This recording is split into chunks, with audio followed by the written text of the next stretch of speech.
4 ಕೆಲಸಗಳನ್ನು ಅರ್ಧಂಬರ್ಧ ಮಾಡಿ ಬಿಡಲೇಬಾರದಂತೆ. ನಾವು ಹಿಡಿದ ಕೆಲಸವನ್ನು ಅರ್ಧಕ್ಕೆ ಬಿಡಬಾರದು ಎಂದು ಹೇಳಿರುವುದನ್ನು ನೀವು ಕೇಳಿರಬಹುದು. ಇದನ್ನೇ ಗರುಡ ಪುರಾಣದಲ್ಲೂ ಹೇಳಲಾಗಿದೆ. ಗರುಡ ಪುರಾಣದ ಪ್ರಕಾರ ನಾವು ಯಾವ ಕೆಲಸಗಳನ್ನು ಅರ್ಧಕ್ಕೆ ಬಿಡಬಾರದು ಗೊತ್ತೇ? ಈ ಕೆಲಸಗಳನ್ನು ಅರ್ಧಕ್ಕೆ ಬಿಡಬೇಡಿ ಎನ್ನುತ್ತೆ ಗರುಡ ಪುರಾಣ. 1. ಸಾಲ ಮರುಪಾವತಿ. ನೀವು ಯಾರಿಂದಲಾದರೂ ಹಣವನ್ನು ಸಾಲವಾಗಿ ಪಡೆದುಕೊಂಡಿದ್ದರೆ ಅದನ್ನು ಸಮಯಕ್ಕೆ ಸರಿಯಾಗಿ ಮರುಪಾವತಿ ಮಾಡಬೇಕು.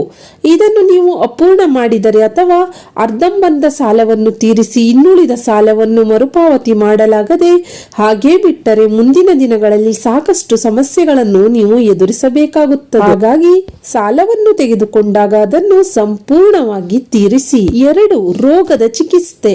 ನೀವು ಯಾವುದೇ ಒಂದು ಕಾಯಿಲೆಯಿಂದ ಬಳಲುತ್ತಿದ್ದರೆ ಅಥವಾ ನಿಮ್ಮನ್ನು ಯಾವುದೋ ಒಂದು ಆರೋಗ್ಯದ ಸಮಸ್ಯೆ ಕಾಡುತ್ತಿದ್ದರೆ ಅದಕ್ಕೆ ನೀವು ತೆಗೆದುಕೊಳ್ಳುತ್ತಿದ್ದ ಚಿಕಿತ್ಸೆಯನ್ನು ಅರ್ಧಕ್ಕೆ ಬಿಡಬೇಡಿ. ತೆಗೆದುಕೊಳ್ಳುತ್ತಿರುವ ಚಿಕಿತ್ಸೆಯನ್ನು ಅರ್ಧಕ್ಕೆ ಬಿಟ್ಟರೆ ಅದು ನಿಮಗೆ ಮಾರಕವಾಗಿ ಪರಿಣಮಿಸಬಹುದು. ಇದು ನಿಮ್ಮ ಸಾವಿಗೂ ಕಾರಣವಾಗಬಹುದು. 3. ಬೆಂಕಿಯನ್ನು ನಂದಿಸುವುದು. ಎಲ್ಲೋ ಒಂದು ಕಡೆ ಬೆಂಕಿ ಕಾಣಿಸಿಕೊಂಡರೆ ಅದು ಸಂಪೂರ್ಣವಾಗಿ ಆರುವವರೆಗೂ ಅಥವಾ ನಂದಿ ಹೋಗುವವರೆಗೂ ಬೆಂಕಿಯನ್ನು ಹಾಗೆ ಬಿಡಬೇಡಿ. ಬೆಂಕಿ ಪೂರ್ಣವಾಗಿ ಆರುವವರೆಗೂ ಅದನ್ನು ನಂದಿಸಲು ಪ್ರಯತ್ನಿಸಿ. ಏಕೆಂದರೆ ಸಣ್ಣ ಕಿಡಿ ಬೆಂಕಿಯು ದೊಡ್ಡ ಕಿಚ್ಚಿಗೆ ಕಾರಣವಾಗಬಹುದು. ನೀವು ಬೆಂಕಿಯನ್ನು ಕಂಡಾಕ್ಷಣ ಅದನ್ನು ನಂದಿಸಲು ಅಥವಾ ಆರಿಸಲು ಪ್ರಯತ್ನಿಸಿ. ಇಲ್ಲವಾದರೆ ಅದು ಎಲ್ಲವನ್ನು ಸುಟ್ಟು ಬೂದಿ ಮಾಡಬಹುದು. 4. ದ್ವೇಷವನ್ನು ಬಿಡಿ.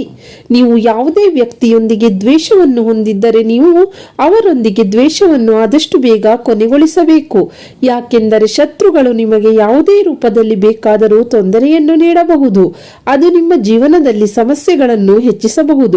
ದ್ವೇಷವನ್ನು ಮರೆತು ಸ್ನೇಹದಿಂದಿರಲು ಪ್ರಯತ್ನಿಸಿ. ಈ ವಿಡಿಯೋ ಇಷ್ಟವಾದಲ್ಲಿ ಸಬ್ಸ್ಕ್ರೈಬ್ ಮಾಡಿ, ಪಕ್ಕದಲ್ಲಿರೋ ಬೆಲ್ ಐಕಾನ್ ಪ್ರೆಸ್ ಮಾಡಿ, ಕಾಮೆಂಟ್ ಮಾಡಿ ಮತ್ತು ಲೈಕ್ ಮಾಡಿ, ಎಲ್ರಿಗೂ ಶೇರ್ ಮಾಡಿ.